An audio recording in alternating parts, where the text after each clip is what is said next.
A woman makes a frantic 911 call while trapped in her captor's car. Another begs for help while a dispatcher struggles to place where she is, and a series of creepy calls from a weepy-voiced man would come to haunt the Minneapolis Police Department for decades. These are 911 calls that still haunt dispatchers. A police officer was driving down a Florida highway with no idea that the woman being held in a car just a few vehicles ahead of him was desperately trying to get help. That's what happened to 21-year-old Denise Amber Lee in Northport in 2008. Over the course of a few hours, multiple people called 911 about the same situation. One of them was Denise herself. Somehow, while locked in the back of her captor's car, she got her hands on his phone and started whispering into it, giving the operator whatever details she could manage without being heard. Another caller, a woman named Jane Kowalski, was driving right alongside the car. At that very moment, she could see a hand beating against the window from the inside.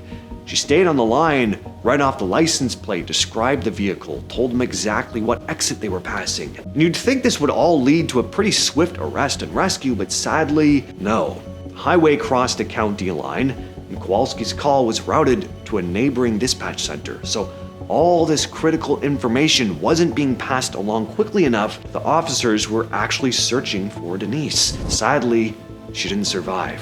The Denise Amber Lee Act was passed afterward, requiring every dispatcher in the state to go through the same standardized training to prevent communication failures like this from happening again. Her captor, Michael Lee King, was arrested, and during the trial, they played Denise's final desperate call to police. Fair warning, it is incredibly distressing. And he was sentenced to death. His execution was actually just carried out a few months ago at the time of this recording. What's your name? How do you spell your last name?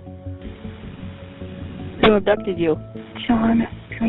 That call came from a woman named Stacy, hiding under a blanket inside an abandoned house in Ashland, Ohio. She'd been taken by a man named Shawn Grate. He was asleep just a few feet away from her. Every time he moved, she had to stop talking. Oh shit, I woke him up. I just set the phone down. The dispatcher would just be sitting there listening to nothing at times. No idea if Stacy had been caught, no idea if she was even still okay. This went on for over 20 minutes. The dispatcher slowly pulled out whatever details she could, what the inside of the place looked like, what she could see through the window. Because the house was abandoned, there was no actual address. So the tech team had to work from cell tower data, try to narrow down the area from there. Officers spread out through the neighborhood on foot. They quietly went property to property until they matched Stacy's description. They got in, got her out, and Grate was still half asleep when they grabbed him. When they searched the house afterward, what they found connected him to several unsolved cases across the state. State police. Yeah, there's somebody after me. I'm sorry? There's somebody after me. Where are you? There's somebody after me. Where are you, ma'am? I don't know. A 23-minute 911 recording was released in 2022, and it left a lot of people with more questions than answers. So back in May 2010, a 24-year-old named Shannan Gilbert called from a gated community on Long Island in the middle of the night. She was terrified the entire call. Kept saying the same thing on a loop, that someone is trying to get her. You can hear her running outside, knocking on strangers' doors at times, eventually screaming out in the dark marshland while the dispatchers try to figure out what they're even dealing with. Authorities spent over a decade fighting to keep that recording away from the public, saying it was still part of an active investigation. Her family had to push for years just to get it released. When people finally heard it, one of the things that stood out most was how the operators kept circling back to the same questions about her exact address, while she was clearly unable to give that information. Becoming more and more detached and frantic, she was not rescued. But the searches that followed, that combed through the brush along that stretch of highway, turned up multiple sets of female human remains. And this led to a massive investigation, which led to the arrest of a man named Rex Heuermann, often referred to as the Long Island serial killer. He admitted to taking the lives of 8 women, but there were likely even more victims. Oddly, there's still some debate as to whether Shannan was one of the victims, though. I mean, it seems pretty obvious to me, right? But investigators also thought she may have just drowned in the marsh while suffering a manic episode. Either way, the search for her finally led to the arrest of a monster who had been operating in the area for nearly 2 decades. Debra Stevens was doing her regular morning paper route in Fort Smith, Arkansas when a flash flood came out of nowhere and swept over the road. Her SUV got pulled into a low-lying field, and the water was climbing fast enough that the car was starting to float. She called 911 and stayed on that call for over 22 minutes. The operator she got, a woman named Donna Renault, happened to be in the last hour of her final shift before retirement. The recording got out, and people were outraged. Rather than trying to calm Stevens down, give her any sense of how far away help was, the dispatcher just lectured her for driving into the water. This will teach you next time, don't drive in the water. When Stevens started panicking about the water getting inside the car, the operator told her to be quiet. At one point, she even tells her to shut up. Miss Debbie, you're gonna have to shut up, okay? I'm scared. I've never had anything like this happen to me before. She did nothing to try and comfort Debbie at all, and it wasn't even just that. It wasn't even that she was cold and detached. She was rude and condescending as this poor woman was in complete distress on the other end of the line, and then ended up being her final moments alive. By the time rescue boats were able to fight through the current to reach the SUV, it was fully underwater and Debbie Stevens was gone. It is a crazy case to look into. Very frustrating though. You need police, fire, or ambulance. I'm the police. Okay, and what's going on there? I've been kidnapped and I've been missing for 10 years and I'm here. I'm free now. Okay, stay there with those neighbors. Talk to the police when they get there. Okay. And Steven, I'm Amanda Berry. I've been on the news for the last 10 years. She led with her name and the fact that she'd been missing for 10 years. That's what a Cleveland dispatcher heard when they picked up the phone on what had otherwise been a pretty quiet afternoon in May of 2013. Amanda Berry had vanished in 2003 when she was just 16. By this point, many had assumed that she would never be found, especially not alive. But she and two other women had actually been held inside a house in a regular residential neighborhood by a man named Ariel Castro the entire time. That day, he left and didn't fully secure one of the outer doors.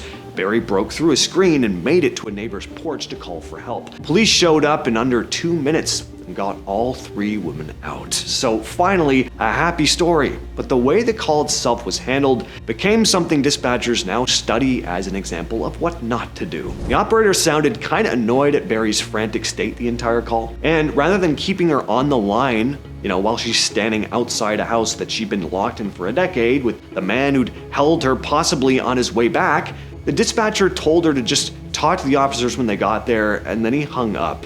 Right, the police are on the way. Talk to them when they get there. Okay? Okay. I told you they're on the way. Talk to them when they get there, okay? All right. Okay. Thank you. Bye. Every new trainee learns about this call specifically because staying on the line with someone in that situation, it's incredibly important. Luckily, this one ended well, but it could have easily gone the other way. Supervisors at a Houston emergency call center noticed something off in their internal system. One of their operators, a woman named Crenshanda Williams, had a weirdly high number of calls that clocked in at under 20 seconds. They pulled the recordings expecting to find some kind of technical glitch maybe. What they actually found was that Williams had been deliberately hanging up on callers constantly across thousands of calls because she just didn't feel like talking, I guess. One call was a security guard trying to report a robbery happening at a convenience store. She sighed and cut the line before he could give an address. Another was someone calling about a street racing that was putting people in danger. She hung up before they even finished their first sentence. She was fired immediately, of course, and a jury later convicted her of interfering with emergency telephone calls. She ended up being sentenced to just 10 days in jail and 18 months probation, but I think she should have gotten a lot worse than that. That's unreal. Okay, what's the emergency? I just killed my mom and my sister. When 16-year-old Jake Evans called 911 in Aledo, Texas, he sounded like he was leaving a casual voicemail.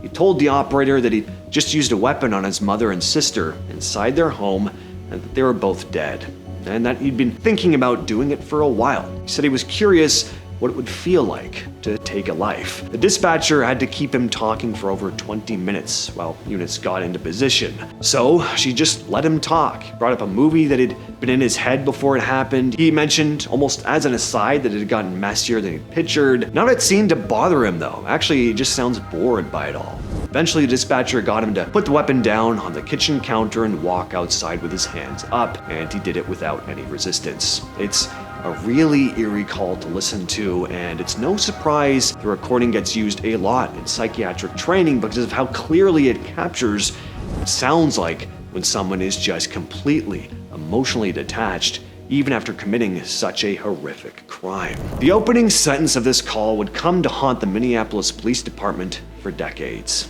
Emergency. Please don't talk, just listen. I'm sorry I killed that girl. I stabbed her 40 times. That call came into a Minneapolis 911 line in the early 80s from a man who would later be dubbed the Weepy-Voiced Killer. Between 1980 and 1982, a series of violent attacks on women happened across the Twin Cities, and after almost every single one, the man who did it would find a payphone and call 911. He'd be sobbing, sometimes yelling at the operators for not catching him yet, and he'd give out specific details about where he'd left the victims. I've always found these calls deeply unsettling. This was not a guy trying to cover his tracks. He sounded genuinely torn apart by what he'd done, even though he kept doing it.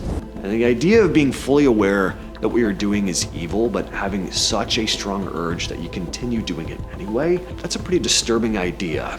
Well, the man was eventually caught when one of his victims, Denise Williams, who he was attacking with a screwdriver, managed to fight back during the attack and hurt him so bad he had to go get medical attention. The hospital staff recognized his voice. His 911 calls have been played publicly, often enough that people knew it, and that's how Paul Michael Stephanie got identified and arrested. In the early hours of November 18th, 2012, a neighbor in Denver watched something disturbing unfold right outside her home. A man was dragging a woman across the street and forcing her back into a house.